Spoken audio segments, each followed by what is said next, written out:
Morning, Riverbend. Today, I have good news and I have bad news. The good news is I brought wine. And I didn't just bring wine. I didn't just bring, sort of Walmart special wine. I brought some really good wine.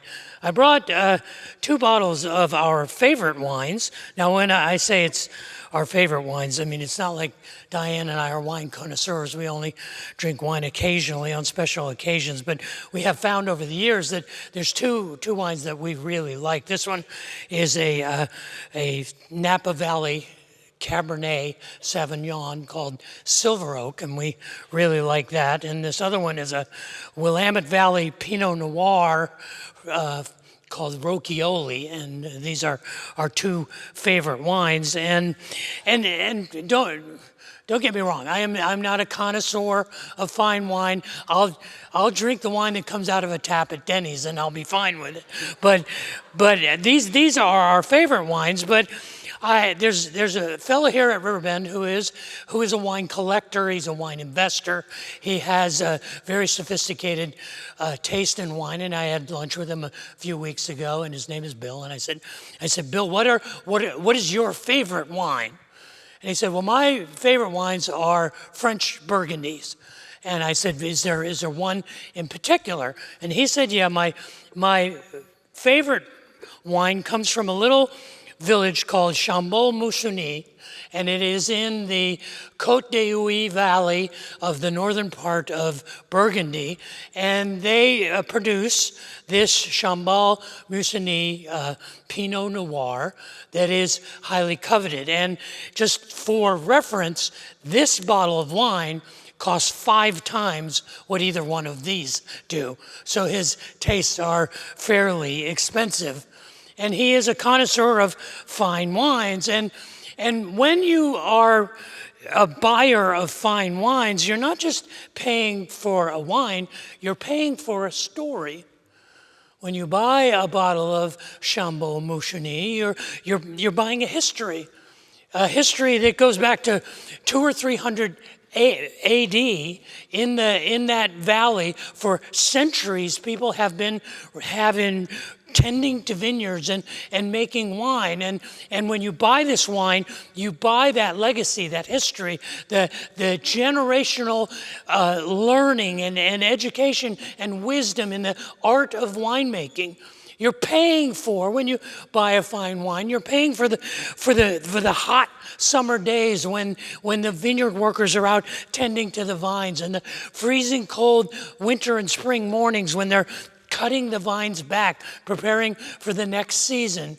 You're paying for the skill in the winemaker, knowing exactly the right time to harvest the grapes. Because if you harvest them a week too soon, they're not ready. If you harvest them a week too late, they have too much sugar. The wine will be too acidic. And you have to learn generation after generation when exactly the wine is to be harvested. You're paying for the seasons, for the years when there was drought and the harvest was limited, or there were floods, or there were fires, or there were diseases that ravaged the vineyard. You're paying for the experience, for the wisdom that knows this is the proper barrel to put the wine in, and how long to press it, whether to leave the stems on and the skins, and how much tannin goes into the wine, and how long you leave it in the barrel, and knowing that when is the right time to take it out and put it in the bottles, and then store the bottles, and then take the bottles to market. When you buy a bottle of fine wine, you're buying that whole story. You're buying that struggle. You're buying that journey. When you buy a bottle of fine wine, you are paying for the pain. It was a month ago that we began a study of the red letters from the book of John, specifically the largest portion in the entire Bible of the words of Jesus as recorded directly from what he taught. They take place in what we call the upper room discourse. On the night of the Last Supper, The teaching of Jesus after the communion, after he had established for us the remembrance in the bread and the cup, in John 13 through 17, Jesus has his longest discourse where he teaches his disciples and us the most important things for us to know, because he knew what was ahead. He knew his time was limited. And we've been looking at this teaching in John 13 through 14, and we come today to John chapter 15. And we've been looking at the difficult sayings of Jesus in this upper room discourse. Written in red are paradoxes, problems for us, things that are difficult for us to understand. And today when we come to John chapter 15, we come to the paradox of pain. We come to the problem of why do bad things happen to good people? How is it that a good God allows evil and suffering and pain and tragedy in our world? Today we come to the paradox of pain. But before we investigate what Jesus tells us about the paradox of pain, would you pray with me for a moment? Father in heaven, I would ask that the words of my mouth and the meditations of my heart would be pleasing in your sight, and that you would use your words spoken by your servant and anointed by your Spirit to remind us to draw near to you, to remain in you, to abide in you. May we leave today knowing how important that is. Pray that for myself, for my family, for everyone who is watching online, that we may dwell in your presence. And we ask this in Jesus' name. Amen.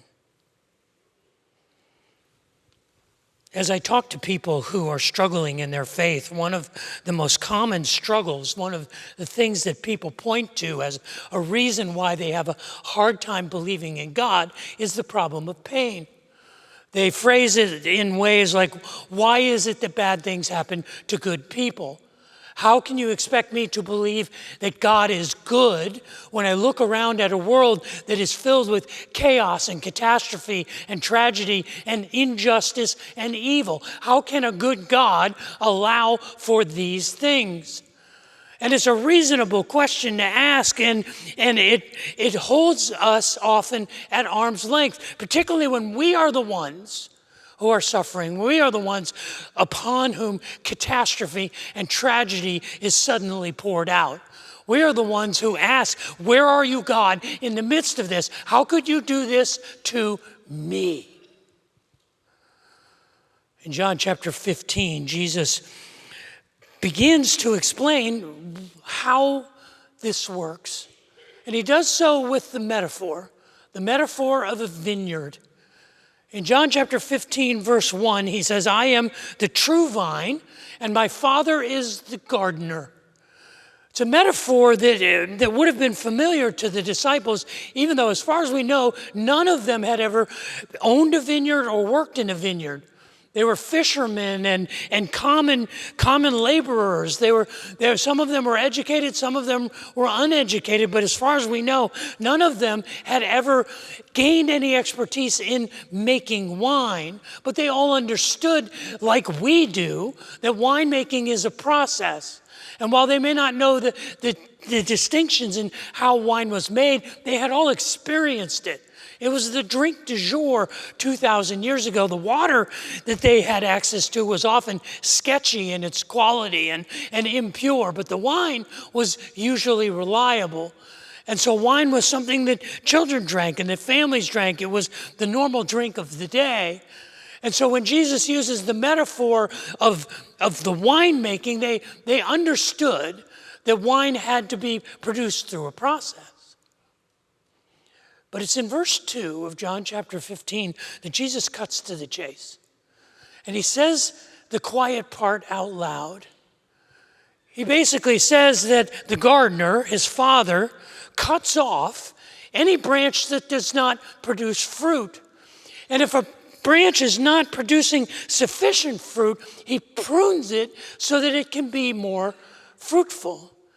And in this verse, he is using the metaphor to say that God is the author of our pain.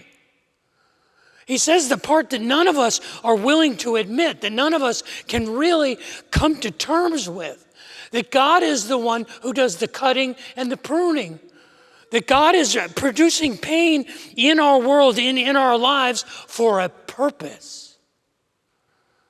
None of us like to hear that. And the closer you are to the pain, the more difficult it is to accept that is a reasonable explanation, that God is introducing pain into our lives and into our world for a reason.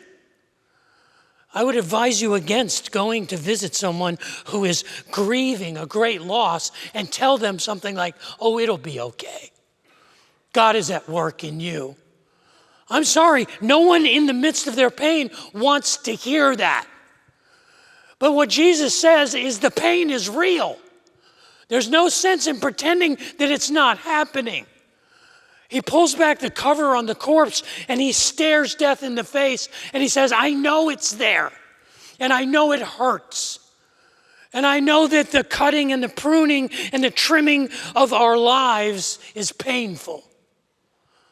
So there's no sense in pretending that it's not real. But what do we do about it? How do we respond in those periods of pain? This is what Jesus expands on in the metaphor in John chapter 15. In John chapter 15, down in verse 4, look for one word. The word is the Greek word meno, and it means to remain or to stay or to abide. Listen to what Jesus says, because 7 times in these 4 verses, he uses that one word. Remain in me as also I remain in you.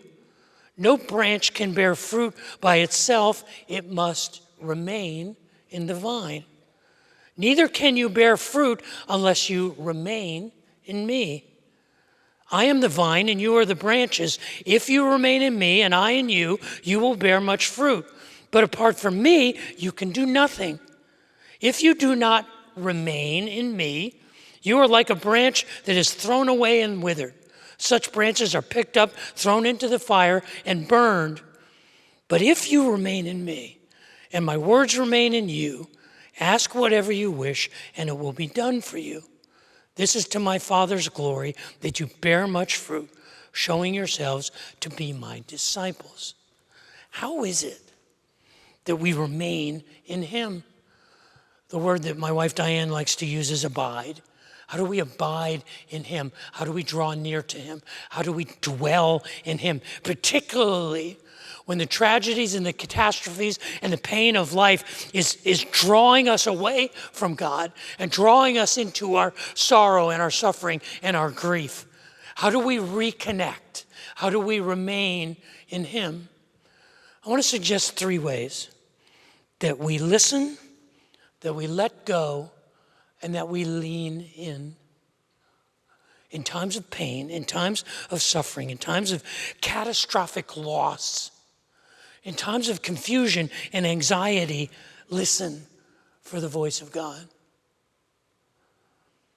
We suck at listening. We just do. And it's not our fault, really. It's because we live in a loud world. We live in a world that will not shut up.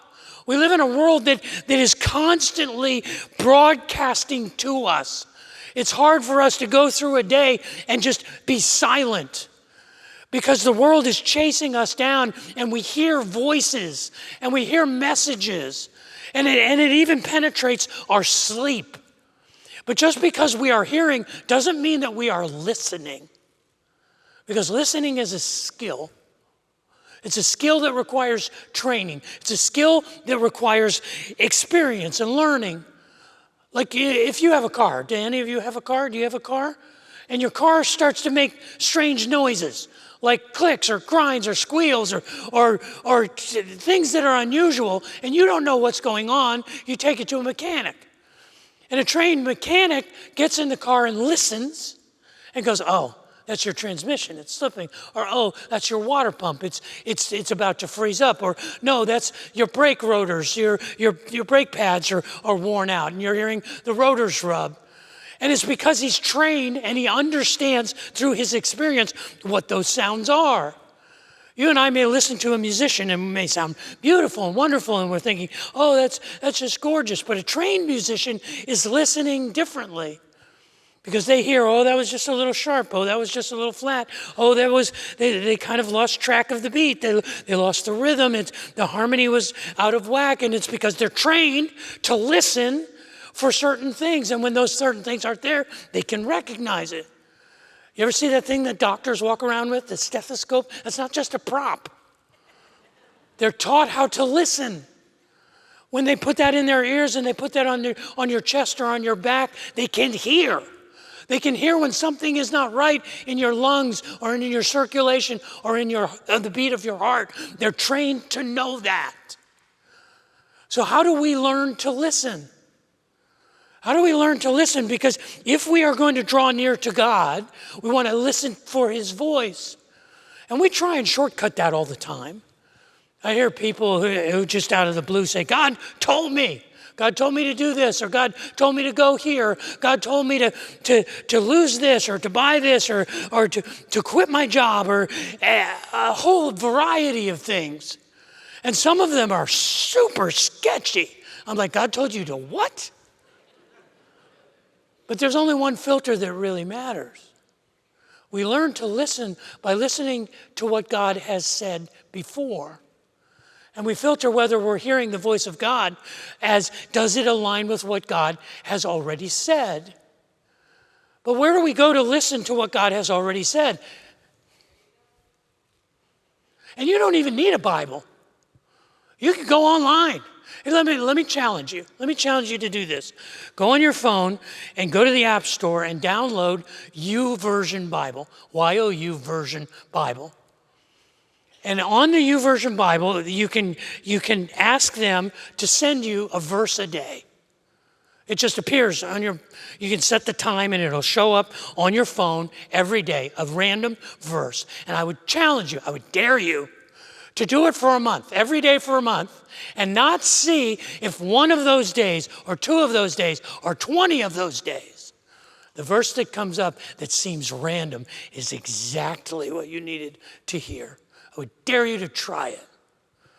But this is how we train ourselves to listen. We listen to what God has already said, to know what God is saying to us. And in the times when our lives are under pressure, when we are filled with anxiety, we draw near to God by listening for God's voice. When in doubt, look it up. Read what he has already said. But we also draw near to God by letting it go, by letting go. You see, it's a process. It was in 800 BC, 800 years before Christ, when the Greeks occupied the Italian peninsula. For the better part of 5 centuries, the Greeks and Greek culture were embedded in the Italian culture. Now, if you meet a native-born Italian, they'll tell you, no, we're not Greek at all. But for about 5 centuries, the Greeks occupied the Italian peninsula. And the Greeks had developed a sophisticated winemaking process. And when they got to the Italian peninsula, they noticed that there were vines of grapes laying all over the ground, particularly in an area that we call Tuscany. And Tuscany was covered in these grapevines. And the Greeks said, this is magnificent. We can raise grapes. But they had learned that the best way to raise grapes was to lift them up. And so they would take stakes and they would take the stalk or the root or the trunk of the grapevine and attach it to the stalk. In fact, in the Greek language, Italy was known as the land of stakes. And I don't mean ribeyes. I mean like the sticks in the ground, because there would be hundreds of acres as far as the eye could see with stakes in the ground with vines growing on them, because that's how they trained the vines. They didn't understand the photosynthesis. They didn't understand the biology. It would be almost 2,000 years, the end of the 17th century, when botanists and scientists began to understand how plants drew life from the soil and the sun and the water.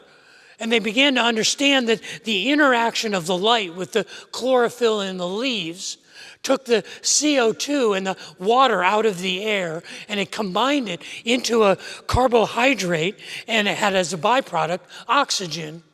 And in that formulation, they understood what we call photosynthesis.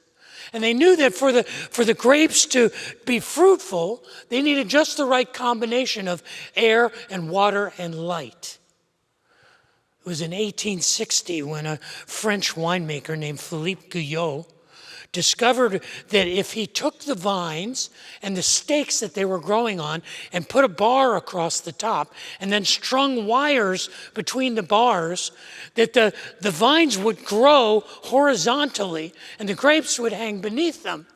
But he also realized, because he had learned about photosynthesis, that what was traditionally thought of as the canopy of leaves over the grape buds needed to be trimmed, because the grape buds needed the right amount of light, and they didn't thrive in the shade as well as they survived in the light.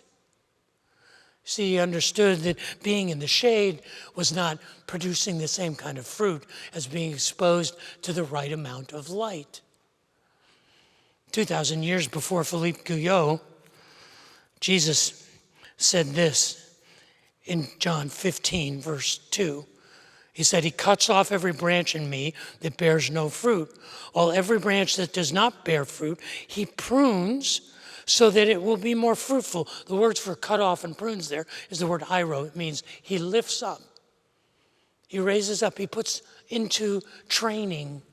And he trims, it says, "I am the vine and you are the branches. If you remain in me and I in you, you will bear much fruit. Apart from me, you can do nothing. If you do not remain in me, you are like a branch that is thrown away and withers. Such branches are picked up and thrown into the fire." There are things in our life that are shading us, that are keeping us from the light. And some of those are good things. So what Guyot understood was that some of the leaves on some of the branches needed to be trimmed away. And they had been thought to be valuable, but what he realized was they can't thrive in the shade. They need more light. Now, that doesn't mean we have to cut off everything. It doesn't mean you cut off your marriage when you're struggling, or you cut off your children, or you cut off your friendships, or you quit your job. I think it also means that we lay things down, like an offering, like Isaac with his son, like Abraham with Isaac, and like Jesus in the garden saying, "Not my will, but yours be done." It's a laying down of our concerns and our burdens. It's a form of reorienting ourselves, of allowing the light to bring fruit. It's in the times of struggle. It's in the times of pain, in the paradox of pain, that we want to draw near. And we draw near by listening. And we draw near by letting go. And we finally draw near by leaning in. Do any of you know anybody who doesn't like to follow rules? They're a person who never met a rule they didn't want to break. Probably their favorite phrase is, "You're not the boss of me." And they go their own way. They like to cut their own path. They really struggle with sort of hierarchies and structures, and they're not 2 years old. I mean, every 2-year-old is that person. But have you ever known a grown-up person like that? You're sitting next to one in case you don't know it. Because we all do. We all push back against the rules. We all push back against the limitations. But there's 3 things that happen in the vineyard to produce a fruitful crop. And the first one is the training, is the training of the vine, and it's trained to grow along the stakes. And then the second part is the trimming, the cutting back of the unnecessary branches and the sprouts and the leaves that are shading too much of the vine. And the third part is the trellising, the placing and the attaching of the vine to the trellis. And it may seem limiting to us. It may seem like, oh, these are the things that don't really help me be free. But God says, no, I want you to lean into me. I want you to lean on me. I want you to draw near to me. And the way that Jesus describes it is in verse 7 of John 15. He says, if you remain in me and my words remain in you, ask whatever you wish and it will be done for you. This is to my Father's glory that you bear much fruit, showing yourselves to be my disciples. It's Jesus' invitation saying, draw near to me, lean on me, ask me whatever you want. And we think it's a quid pro quo. You ask me for whatever I want, and I'll do exactly what you ask. It's like a spiritual vending machine. You put in the prayer request, and you pull the knob, and the thing falls out. But the reality is, that's not what he's saying at all. What he's saying is, ask me, tell me. It's like a parent with a child. Tell me what you want. Tell me what you need. Tell me what you're feeling. Tell me your pain. Tell me your struggle. Trust me. Bring it to me. Lean on me. Because I can handle it. I will do what is best for you. And as you draw near to me, this will be the sign to everyone around you that you are, in fact, my disciples. Because you behave differently in the face of the pain. It's not a popular thing. In fact, it's something that none of us really would rather not face, rather live a pain-free life, rather have a solution where we don't have any pain. But I'm afraid we all experience it. We're all destined for it. And in the face of that pain, in the face of the struggle that is inevitable, Jesus invites us to remain in him. How do we remain? How do we abide? How do we draw near to him? We learn to listen. We learn to let go. And we learn to lean in. See, Jesus doesn't pull his punches. Jesus cuts to the chase. He says the quiet part out loud. In verse 1, he says, I am the true vine and my Father is the gardener. And then he says, he's the one who will cut off the unfruitful vines. He is the one who will prune so that you might be more fruitful. The struggle and the problem and the pain is at his hand. God has a purpose in the pain. God has a plan, and God is at work to make us more fruitful, and that process involves pain. It's interesting, in verse 3 of John chapter 15, he says, and you are clean because of the word that I have spoken to you. The word there for clean is katerizo. It's a technical theological term. It doesn't mean clean as in you've washed your hands and now they're free of dirt. It means clean as in redeemed.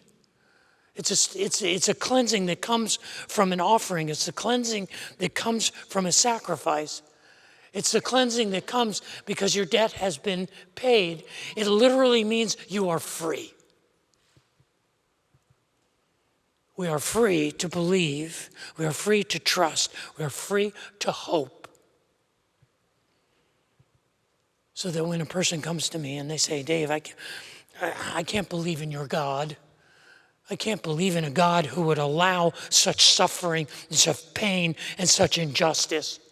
How can you tell me there is a good God when there is so much evil in the world?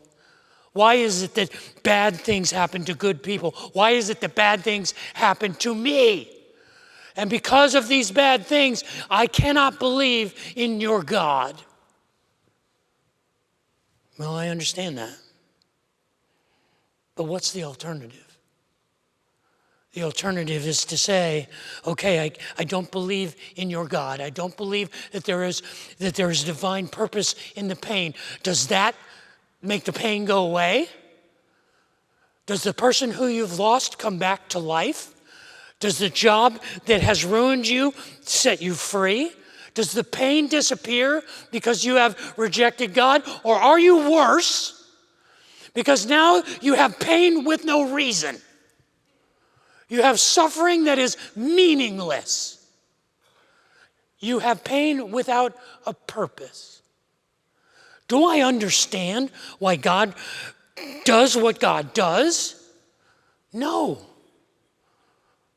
But do I believe that God is the gardener and he's working to make us more fruitful? And in that process there is pain? I understand that. Don't like it. Rather not have it be that way. But Jesus understood this. He knew. I mean, this was in the upper room. The disciples had gathered for the Passover meal. And they were together, and he predicted that Judas would betray him and that Peter would deny him. And he established the cup and the bread as remembrance of him. And then I like to think that he probably leaned down to John and he said, hey, you're going to want to write this down. Because what I'm saying to you is important. Because you may not realize it. But this is the end of this. This is the end of the line. I know what is going to happen in the next 24 hours. So take notes. Because this is important. Because I know that when we leave here and we walk across the Kidron Valley and we walk up the Mount of Olives to the Garden of Gethsemane, I know that in the middle of the night, men will come with torches and Judas will be identifying me and betraying me, and I will be arrested. And I know that over the next few hours, I will be brought before sham tribunals and human judges, and I will be condemned, and I will be mocked, and I will be humiliated, and I will be scourged, and I will be brought before the people and publicly disgraced. And then I will be stripped, and I will go through the streets of my beloved city of Jerusalem, carrying the means of my own execution on my back. And I know that when we get to this place, a hill outside of the city where everyone can see, that I will be nailed, not strung to the cross, but nailed to the cross, so that I might be placed up and I might suffer the most excruciating, painful death possible. Not a sudden execution, but a slow and painful death over hours and hours and hours. And I know that that is what is ahead. And I know that that's where this story is going, through the pain. But I also know that that's not the end of the story. You see, I also know that in just a few days, the stone that guards the tomb will be cast aside, and the Roman soldiers will flee, and the tomb will be empty, and death will be defeated, and people will be redeemed, and hope will reign supreme. And I know that the only way to get there is through the pain, and I will pay for your pain because I know what is ahead. When we buy a bottle of fine wine, we pay for the pain. We pay for the story. Every bottle of fine wine has a story. This bottle of wine has a great story. It's empty. My wife and I drank it. But this bottle of wine, on our 5th anniversary, let me see, it was 1984. We were broke graduate students, but I wanted to buy a bottle of wine for our 5th anniversary. And so I went to this wine shop, this foo-foo bougie wine shop, and I walked in and I said, I'd like to buy a bottle of wine. And he said, well, here's our fine wines. They're like $30, $40. I'm like, do you have anything for like $2? And he said, yeah, we've got some of that. And I said, okay, I'll take a bottle of that. He's like, what kind do you want? I said, red. And then I said, I'd also like to buy a bottle of wine that I can keep for 20 years. Do you have any wine that if I keep it till our 25th wedding anniversary, it'll be great? And then he smiled. He was like, okay. And he went in the back and he dug around and he brought out this bottle. And he said, in 25 years, this Bordeaux is going to be perfect. And I said, how much is that? He said, $78. That was back when you could buy a Big Gulp for 49 cents. And you could buy a Super Big Gulp for 99 cents, and a Super Big Gulp is like a gallon of soda. And this was $78. I was like, I have a credit card. So I bought this, and on our 25th anniversary, we live in San Francisco, and we went to this bougie Michelin-starred restaurant, and I walked in with this bottle, and the sommelier saw me, and he was like, you would have thought I walked in with the Pope. And he looks at it, and he comes over, and he says, oh, let me take that for you. And he decanted it through some cheesecloth, and he looked at the bottle, and he was all googly about it. I went online to find out if you could find this bottle, this very wine today. It's $1,200 for that bottle of wine. So I asked my friend Bill, who's a wine connoisseur, I said, what's the most expensive wine you have? And he said, well, it's a French Burgundy, and it comes from the town of Chambon-Musigny, and it's called Musigny Grand Cru. And I said, do you think I could borrow it? And he said, what are you going to use for collateral? And I said, why? He said, because this bottle of wine sells for $23,000. Huh? And I said, are you serious? He said, yeah.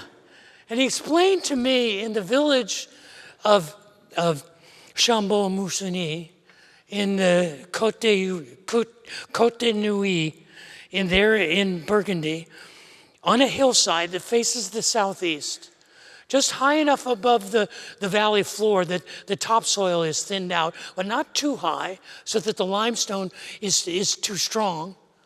In the perfect soil conditions, facing the east-southeast, so that the sun hits it at exactly the right time. There's a small vineyard on the side of the hill where for almost 2,000 years they have grown Pinot Noir grapes. And they're considered to be the finest Pinot Noir grapes in the world. And out of that vineyard every year, they produce a few cases of Musigny Grand Cru. And this Musigny Grand Cru gets the Grand Cru designation from the French government because the French government says only the finest wines can be called Grand Cru. And it's regulated by the government. I said, why don't you just put a label on a bottle of Boone's Farm and sell it for 20? They have safeguards like you have on your money. They know exactly how many bottles of this there are remaining, how many have been opened. So every time you drink one of these, the value goes up. And he said, I'll let you borrow my Musigny Grand Cru. It's the best stuff I've got.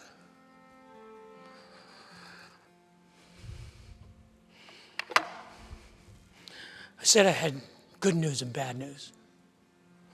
The bad news is I have to give that back. So I'm not going to get to taste, none of us are, what a $23,000 bottle of wine tastes like. That's the bad news. The good news is we are the wine. We are the Grand Cru. We have the ability to be his finest vintage. Through the trellising and the training and the trimming, through the cutting and the pruning, God is paying for our pain so that we can be the Grand Cru. The good news is we are his best vintage. Be the Grand Cru.